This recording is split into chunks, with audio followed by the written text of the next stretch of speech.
सुप्रभात बच्चों। आप सब तैयार होंगे पढ़ने के लिए। अपने कॉपी पेन ले लीजिए और आइए अब हम उसके आगे का पढ़ते हैं। कल हमने आपको पर्वत और पहाड़ियों के बारे में बताया था। पर्वत हमारे सामान्यतः आसपास के धरातल से जो अधिक ऊंची स्थलाकृतियां हैं वो पर्वत कहलाती हैं। पहाड़ियाँ पर्वतों से कम ऊंची स्थलाकृतियां थीं, हम उनको कहते थे। और पहाड़ियों का शिखर संकुचित होता है। ये कुछ बातें हमने कल पढ़ी थी। ठीक है, अब हम आज जानते हैं कि पर्वत कितने प्रकार के होते हैं। ठीक है, और वो कैसे बनते हैं। आपने पर्वत देखे तो होंगे, लेकिन क्या कभी आपने ये सोचा है कि वो बनते कैसे हैं या किस प्रकार के होते हैं, कैसे उनका निर्माण होता है, कहाँ से आते हैं? नहीं ना। आइए आज हम इसी के बारे में जानते हैं। तो हम पर्वत और पहाड़ कल पढ़ चुके थे कि क्या हैं। अब आज हम पढ़ेंगे कि उनकी उत्पत्ति कैसे होती है और उस उत्पत्ति के आधार पर पहाड़ कितने प्रकार के होते हैं। ठीक है, तो हम शुरू करते हैं आज का। उत्पत्ति के आधार पर पर्वतों की रचना या प्रकार।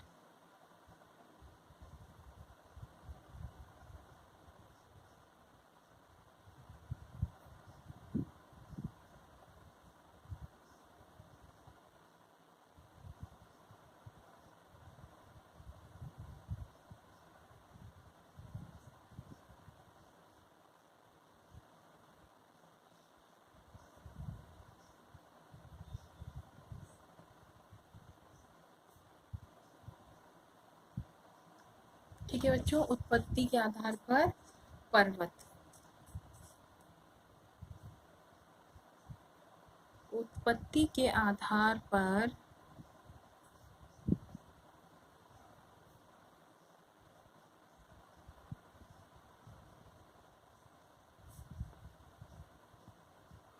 पर्वत तीन प्रकार के होते हैं। पर्वत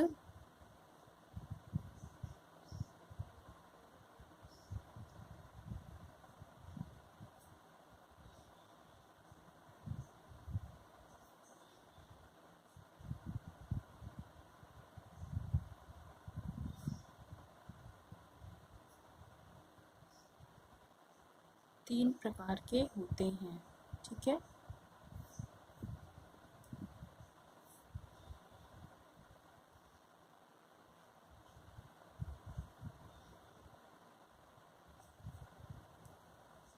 कौन कौन से तीन प्रकार होते हैं सबसे पहले हम इस बात को जानेंगे, उसके बाद में हम आगे की बात करेंगे। यानी उनका निर्माण कैसे होता है, उनकी उत्पत्ति कैसे हुई है, इस आधार पर हमने पर्वतों को तीन भागों में बांटा है। और उनमें हमारा पहला जो पर्वत है, सबसे पहला वो है वलित या मोड़दार पर्वत। मोड़दार पर्वत ये हमारा पहला है, वलित या मोड़दार पर्वत। उसके बाद हमारा दूसरा पर्वत है, वो है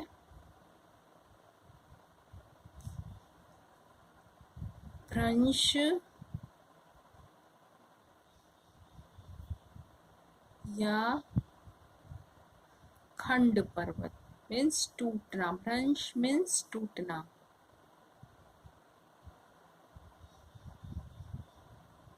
ठीक है बच्चों, ये फर्स्ट टाइप, ये सेकंड टाइप और थर्ड टाइप के हमारे जो हैं पर्वत वो हैं ज्वालामुखी पर्वत। ज्वालामुखी पर्वत।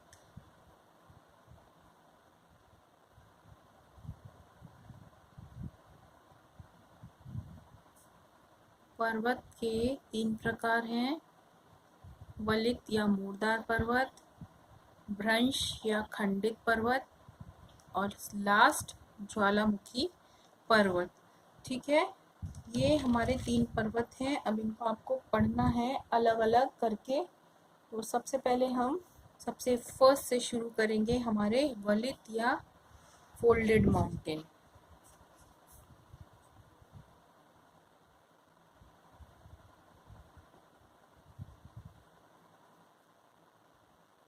वलित या मूरदार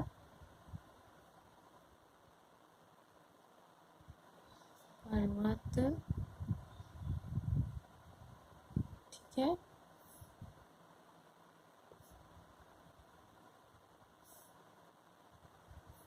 या फोल्डेड माउंटेन।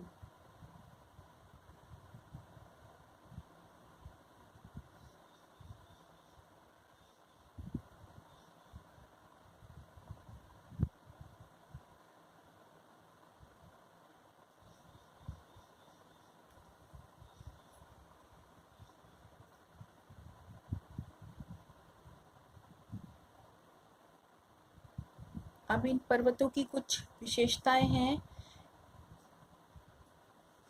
या ये कहिए कि ये कैसे बने हैं, इनका क्या इनको हुआ था, जो इनका निर्माण हुआ, उससे हम शुरू करते हैं। ठीक है, तो सबसे पहली बात है कि ये जो हमारे वलित पर्वत हैं, इनको हम मूरदार पर्वत भी कहते हैं।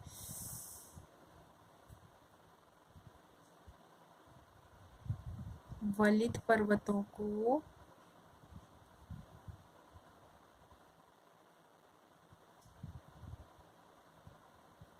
मूरदार पर्वत भी कहते हैं।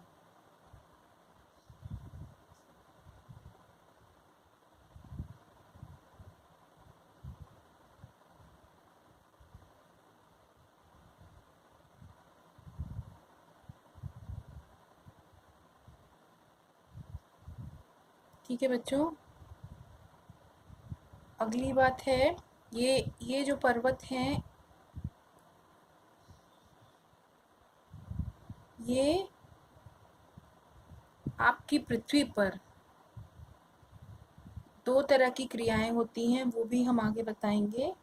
अभी फिलहाल यहाँ पर इतना ही समझ लीजिए कि 2 तरह की क्रियाएं होती हैं। एक क्रिया ऐसी होती है, क्रिया मीन्स काम, एक ऐसी क्रिया होती है जो आपकी पृथ्वी के ऊपर काम करती है। ठीक है, जैसे जब अवसादी चट्टान आप पढ़ रहे थे, तो आपको मैंने बताया था पर्वत, पठार, मैदान, ये सब तेज हवा के कारण, पानी के बहाव के कारण इनमें से चट्टानें टूटती हैं, बिखरती हैं और दूसरी जगह जाकर के जमा होती हैं। तो वो जो क्रिया होती है, ये बाहरी क्रिया कहलाती है, जो हवा द्वारा की गई, पवन द्वारा, पानी द्वारा, हिम नदियों द्वारा की गई। यानी जो इनके द्वारा जो काम किया गया, चट्टानों को तोड़ने का, घिसने का, फिर एक जगह से उठाने का, दूसरी जगह ले जाने का, फिर वहां जाके उनको छोड़ने का, ये क्रिया आपकी बाह्य क्रियाएं थी। ठीक है, इसको हम आगे और डिटेल में पढ़ेंगे। ये हमारी क्रियाएं कैसी थी? बाह्य क्रियाएं थी, जो पृथ्वी के ऊपर हो रही थी। अभी पृथ्वी के अंदर की बात है।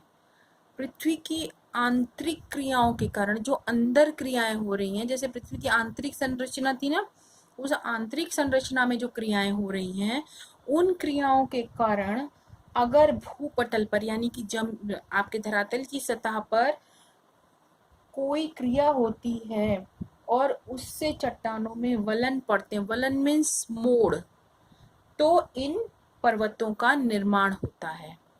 ठीक है, अभी यहाँ हमने बताया वलित पर्वत को मोड़दार पर्वत भी कहते हैं। मोड़दार पर्वत इसीलिए कहते हैं कि ये जो पर्वत होते, जो वलित पर्वत होते, इनका जो निर्माण होता है वो चट्टानों के मुड़ने या वलन पड़ने के कारण होता है। देखिए, जैसे सपोज करिए ये आपकी चट्टान सीधी है, ठीक है, ये आपकी चट्टान है, इसमें आंतरिक कोई क्रिया हो जिसकी वजह से इस पे प्रेशर पड़े, ठीक है, दाब पड़े, इधर से भी मान लीजिए दाब पड़ा, इधर से भी मान लीजिए दाब पड़ा, दोनों तरफ से दाब पड़ने पर क्या होगा, जैसे ये पेज ही है, अगर मैं इसको इधर से भी मोड़ूं, इधर से भी मोड़ूं, तो क्या होगा, धीरे धीरे ये मुड़ने लगेगा, ठीक है, दोनों तरफ के फोर्स से।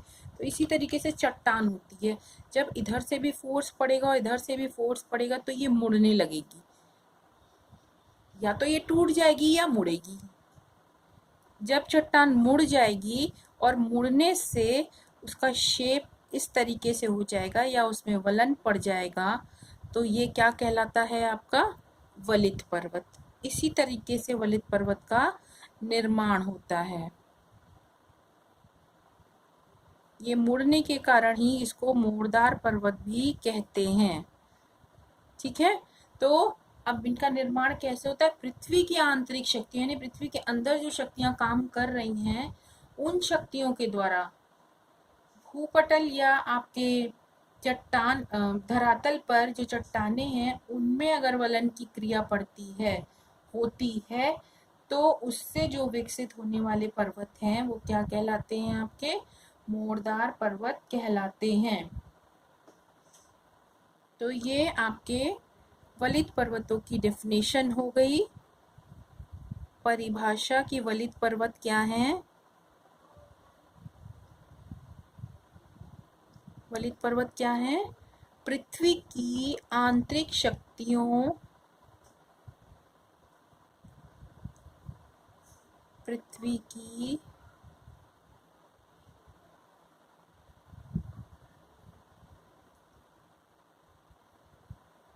आंतरिक शक्तियों के कारण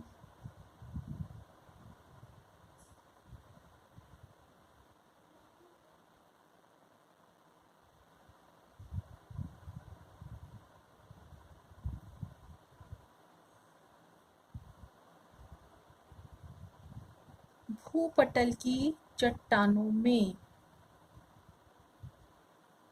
भूपटल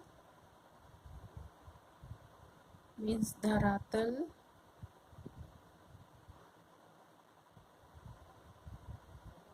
की चट्टानों में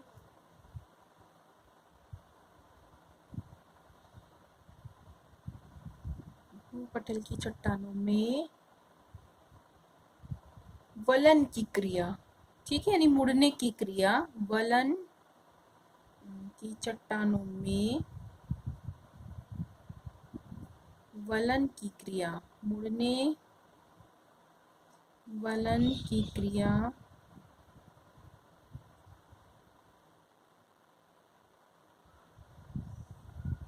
से विकसित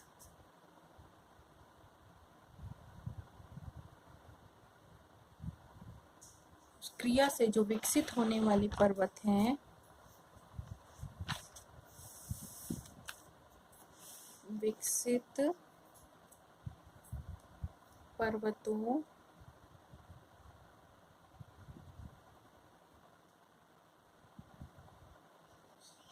वलित या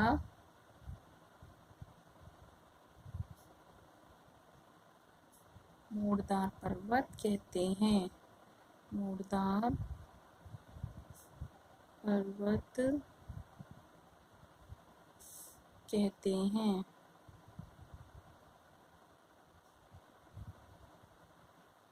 ठीक है ना बच्चों, समझ में आई बात।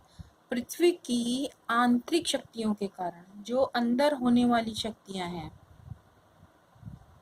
उनको जब हम क्रियाओं के सक्रिय होने के कारण जो आपका भूपटल है उसकी चट्टानों में जब वलन पड़ते हैं, उससे जो पर्वत निर्मित होते हैं वो क्या कहलाते हैं, मोड़दार पर्वत कहलाते हैं। ठीक है, डायग्राम बना के मैंने आपको बताया कि जब चट्टानों में दोनों तरफ से या ऊपर या नीचे से कहीं से भी फोर्स पड़ता है तो वो मुड़ने की कगार पर आती हैं। मुलायम होती तो मुड़ जाती हैं और कठोर होती हैं तो टूट जाती हैं। जब मुड़ करके पर्वतों का निर्माण होगा तो वो वलित पर्वत कहलाते हैं। ठीक, अगली बात है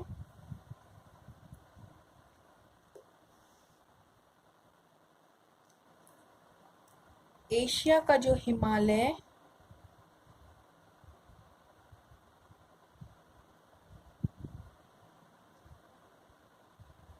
और यूराल पर्वत हैं वो इसके कुछ उदाहरण हैं।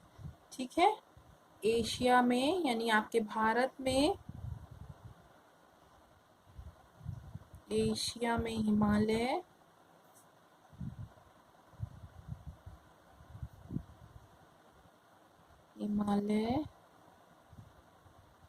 और यूराल पर्वत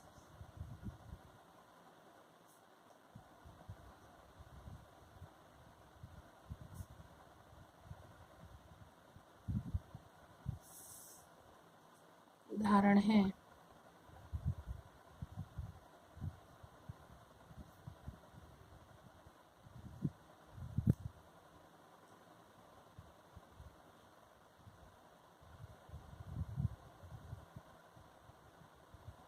विश्व में सबसे अधिक पर्वत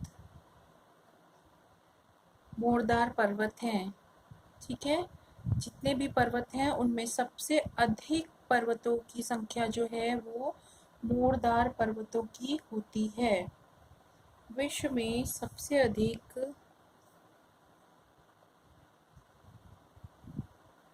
विश्व में सबसे अधिक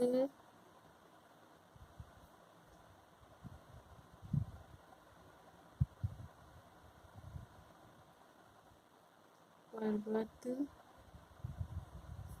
मोरदार पर्वत हैं। मोरदार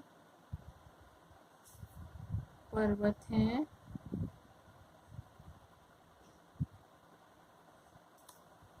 ठीक है बच्चों, जितनी दुनिया भर में जितने पर्वत हैं उनमें हमारे मोरदार या वलित पर्वतों की संख्या सबसे अधिक है। अगली महत्वपूर्ण बात यह है कि ये जो पर्वत हैं वो लगभग सभी द्वीपों पर पाए जाते हैं। ठीक है, आपके वलित पर्वत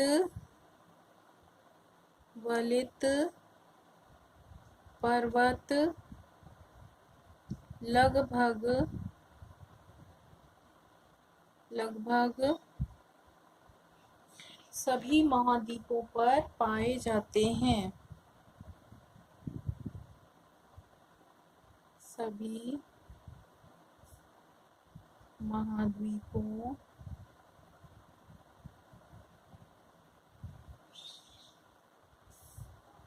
पर पाए जाते हैं।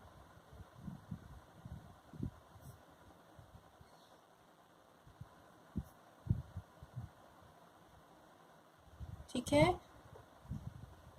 जितने भी आपके कितने महाद्वीप हैं आपको पता है? अगर नहीं पता है तो ये होमवर्क है। आप एक वर्ल्ड का मैप लोगे या एटलस लोगे। लास्ट टाइम मैंने आपसे कहा था कि आपने एटलस ली है और उस पर देखिएगा कि आपके कितने महाद्वीप हैं। वैसे मैंने ऑलरेडी आपको क्लास 6 में ये पढ़ाया था। ठीक है, तो ये मुझे दोबारा बताने की ज़रूरत नहीं पड़नी चाहिए। आप इनको खोजेंगे और एक मैप पर फिल करेंगे। ठीक, जितने भी आपके महाद्वीप हैं आप पता करिए और मुझे बताइए कि कितने महाद्वीप आपके पूरे पृथ्वी पर हैं। तो जितने भी महाद्वीप हैं उन सब पर लगभग ये पर्वत पाए जाते हैं, वलित पर्वत। जो वलित पर्वत हैं वो संसार के ऊंचे पर्वत हैं। ठीक है, बाकी और तरह के जो पर्वत हैं वो उनसे कुछ छोटे हैं। मीन्स संसार के सबसे ऊंचे पर्वत वलित पर्वत या मोरदार पर्वत हैं। वलित या मोरदार पर्वत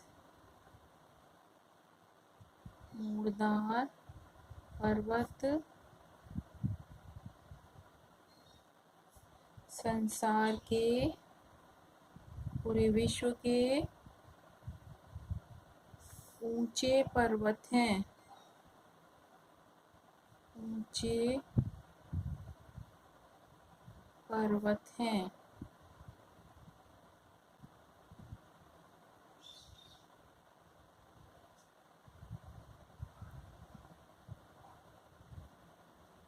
ये जो आपके पर्वत हैं, इनका निर्माण आपको पता है किन से हुआ है? इनका निर्माण आपकी अवसादी शैलों से हुआ है। ठीक है, इन पर्वतों का निर्माण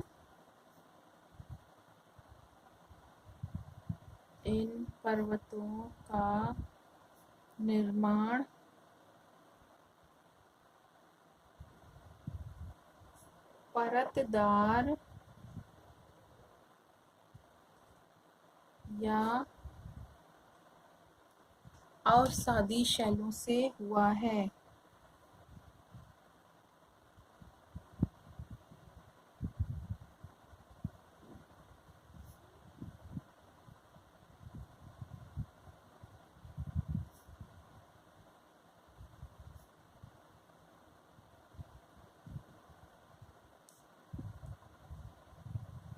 ये हम लोग परतदार शैलों के बारे में पढ़ रहे हैं।